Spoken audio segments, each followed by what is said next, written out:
Now the next topic, it is events leading to the formation of the Muslim League. So the certain events which led to the formation of the Muslim League. Number one, the Hindu-Urdu controversy. Okay, in United Provinces like present Uttar Pradesh, Urdu was the court language, and all the petitions to the officers and courts were submitted in Urdu language. Some sections of the society protested against this practice, and due to that, government instructed that all petitions were to be submitted in Hindi, that is in Devagiri script, and the court summons and official announcement to be issued in Hindi as well as in Urdu.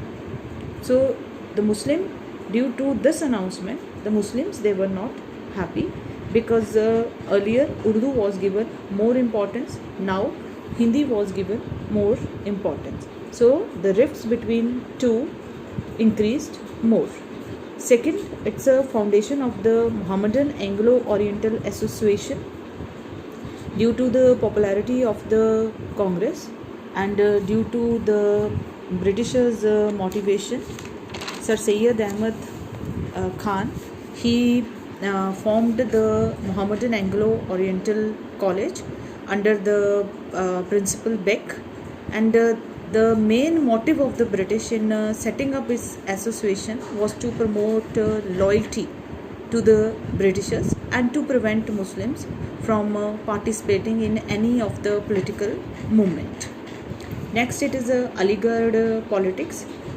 Nawab Mohsin Mulk led the Aligarh movement after the death of Sir Syed.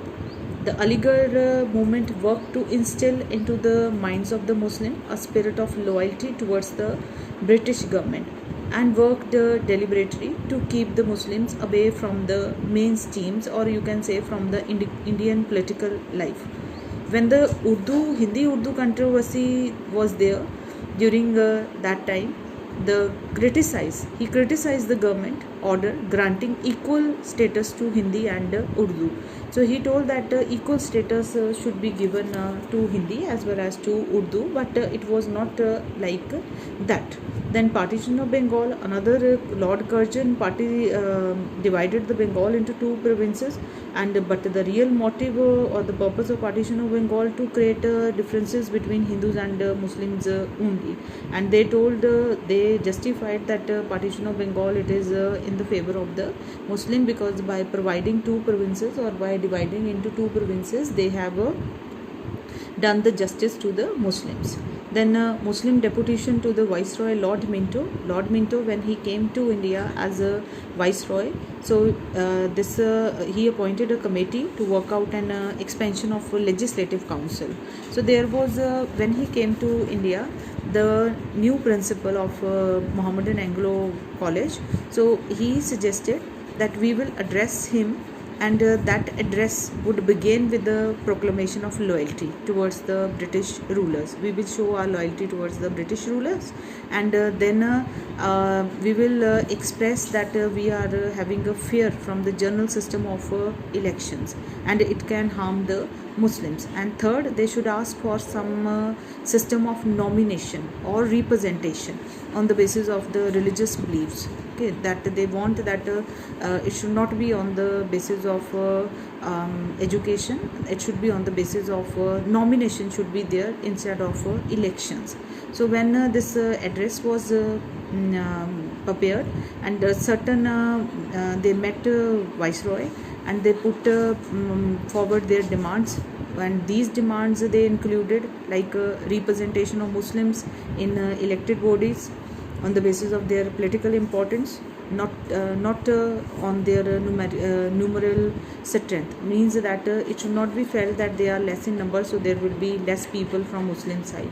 Then separate electoral consequences, that separate elections should be held for both Hindus and Muslims. Then preference should be given to the Muslims while nominating the members for the Viceroy Council.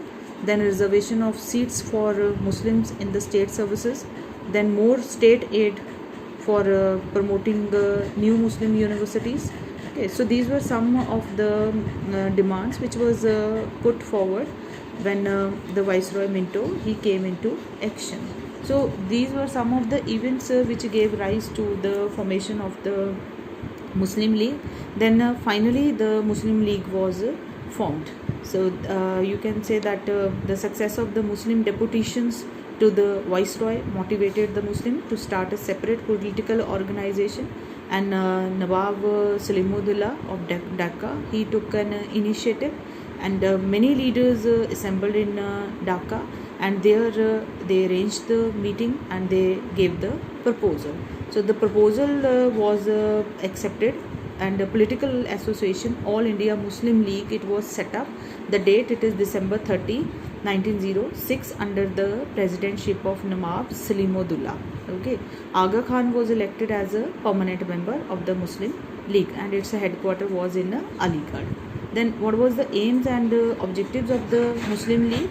The aims and the objectives of the Muslim League was to promote among the Muslims of India support for the British government, and to remove any misconception regarding the intention of the government in relation to the Indian Muslims. So second, to protect and advance the political rights and interests of the Muslims, and the third, to prevent the rise of feeling of hostility between the Muslims of India and other communities. So these were some of the aims and objectives of the Muslim League. So what was the impact of the Muslim League on the national movement? So the Britishers they welcomed the formation of the Muslim League. They supported the league to provide an opposition to the Congress, and they won the support of the Muslims also. So Muslim League in the beginning, the league has a separate entity. Initially it stood apart from the national movement. It sought greater representation of Muslims in all services. As regard representation in assemblies, it wanted more seats than its numeral representations. And then government support to the league with the help of the Lord Minto, the Viceroy. They got the separation of the electorals also. Elections were separated. Then these Muslims they were happy with the decision of the Lord Minto, and by the separation of the election, the division between they created a rift between the Muslim League and the Congress.